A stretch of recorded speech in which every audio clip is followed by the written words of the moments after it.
বন্ধুরা আজকে কুলের আচার বানাবো। এই দেখেছেন কুল আগে থেকে ধুয়ে রেখে রোদে বসিয়ে তারপরে নিয়ে এসেছি।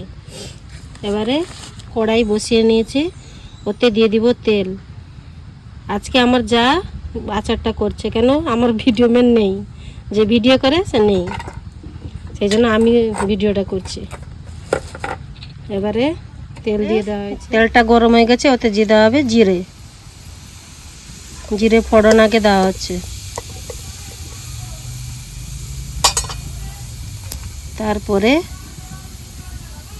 জিরেটা ফুটে গেছে, ওর উপরে দিয়ে দেওয়া হবে চিনি।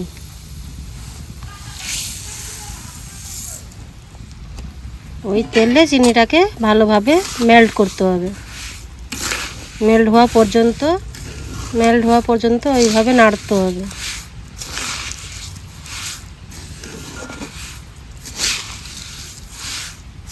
দেখুন বন্ধুরা, আস্তে আস্তে চিনি মেল্ট হয়ে যাচ্ছে, ওর তেলও বেরিয়ে যাচ্ছে। লাল হওয়া পর্যন্ত ওকে নাড়তে হবে, যতক্ষণ না চিনি মেল্ট হচ্ছে।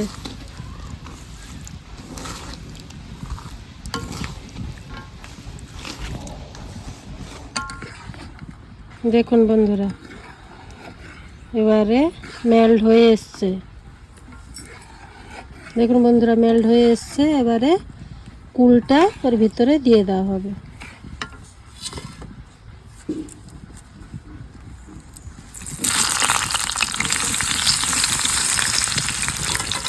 আবার নাড়তে হবে ভালোভাবে।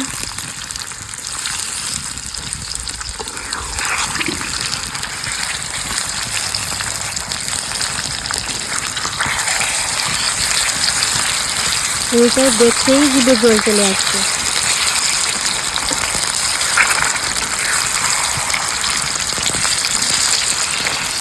দেখুন কুলটা এবারে হয়ে এসছে। এবারে ওতে দিয়ে দেওয়া হবে নুন পরিমাণ মতন।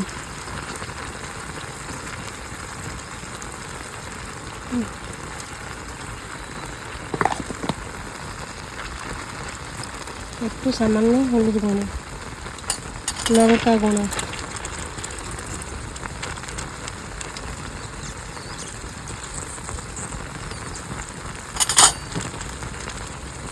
এবারে ভালোভাবে নাড়তে হবে।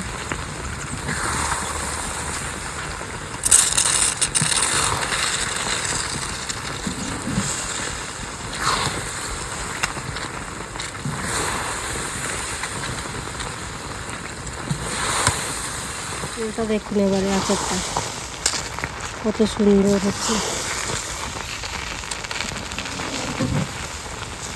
এবারে আগে থেকে আমি জিরে আর 5 ফোড়ন আর 2টো শুকনো লঙ্কা ভেজে গুঁড়ো করে রেখেছি। আচারটাকে দেখুন ভালোভাবে কীরকম হচ্ছে, আর খেতেও দারুণ। আপনারা ঘরে বানিয়ে দেখবেন, দিয়ে আমাকে কমেন্ট করে জানাবেন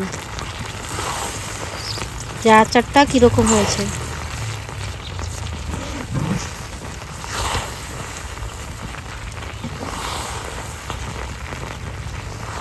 এবারে আচারটা হয়ে এসছে, তাতে এই যে গুঁড়ো করে রাখা মশলা দিয়ে দেওয়া হবে, দিয়ে আরও ভালোভাবে নাড়তে হবে।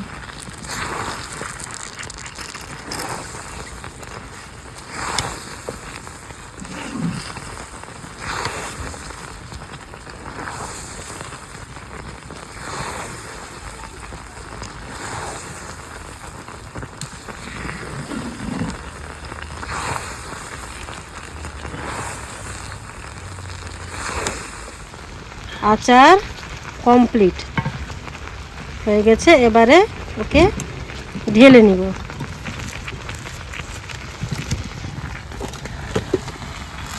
দেখুন কত সুন্দর, দেখুন